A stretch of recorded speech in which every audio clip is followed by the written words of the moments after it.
This story is called Thanksgiving Day Thanks. Tried to find all my Thanksgiving stories for you guys.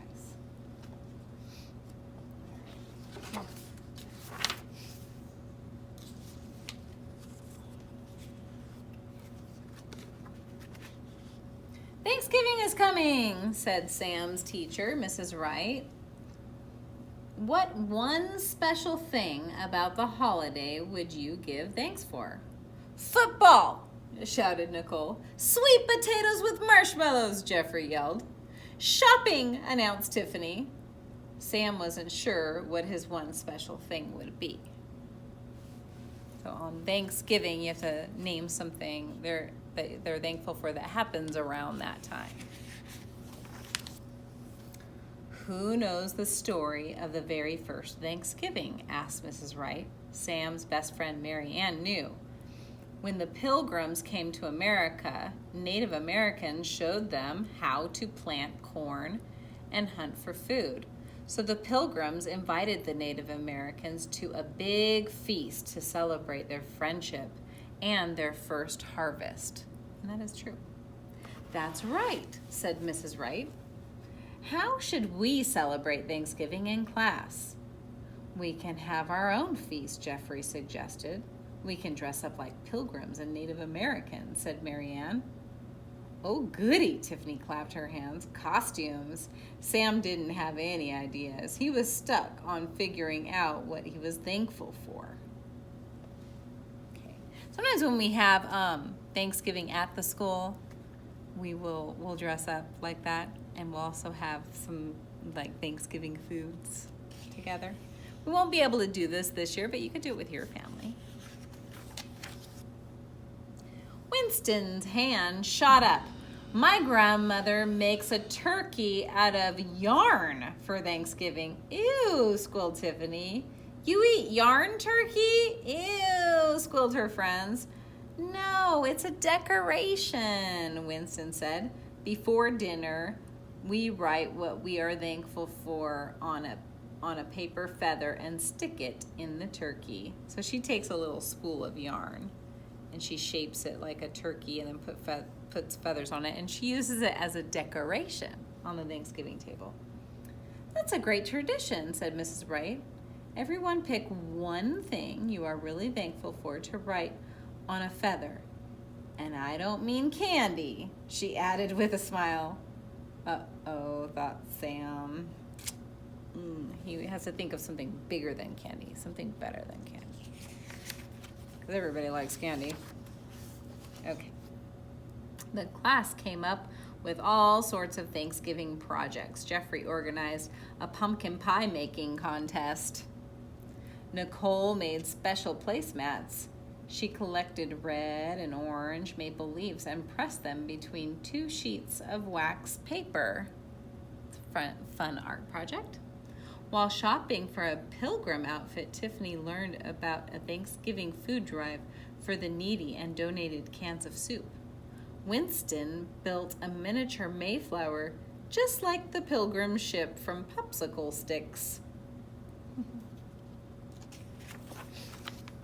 Mary Ann made a headband out of white and purple beads to look like the wampum of the Wampanoag tribe.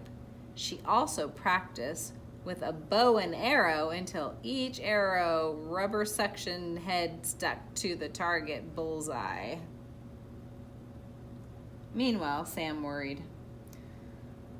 Mary Ann tried to cheer him up. That's how the Wampanoags say good day. Usually, Sam liked to learn the big words Mary Ann used, but not this time. There's nothing good about it. I still haven't figured out my project, Sam sighed, or what I'm thankful for. Think about what you enjoy most on Thanksgiving Day, Mary Ann suggested. Sam thought and thought. The day of the feast arrived. Tables were heaped with food and autumn decorations. Jeffrey had dressed up as Governor Bradford. Tiffany was Priscilla from Longfellow's poem, about pilgrims. Marianne was Squanto. Where's your project, Marianne asked Sam. It's outside. It's a surprise. The class lined up to write their thanks on the paper turkey feathers. Jeffrey was thankful for turkey stuffing.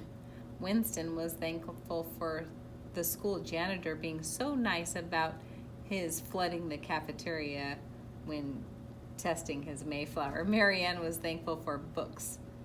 It was almost Sam's turn. All of a sudden, a huge gust of wind rattled the classroom windows. A storm was coming. Oh no, Sam cried, my project!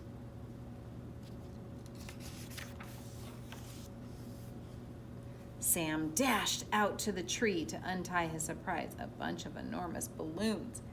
He fought his way back through the wind towards the classroom, sticking close to the school building.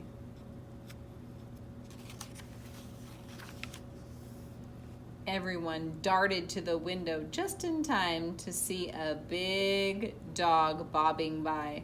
Then a cat popped up, and a turkey, and a frog. It was just like the Thanksgiving Day parade on TV.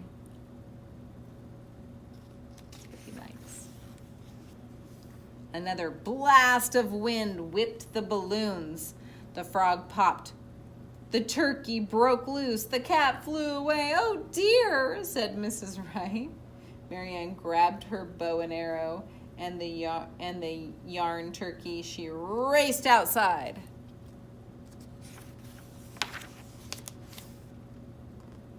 Sam was chasing the dog, stirring just out of his reach. Marianne tied the turkey's yarn to an arrow and took aim. Zing! The arrow's rubber cup stuck to the dog's long nose. Marianne reeled in. Yay! Cheered the students. So that one didn't get away. But Sam was sad. I can't have a parade with only one balloon, he said, and I still don't know what to write on my feather. Marianne thought for a minute. Your parade was a great idea, Sam. Is there something about the big Thanksgiving Day parade you're thankful for? Well, my whole family watches it together. We drink hot chocolate and tell stories. Grandpop talks about going to New York for the parade when he was little. We laugh a lot, Sam smiled.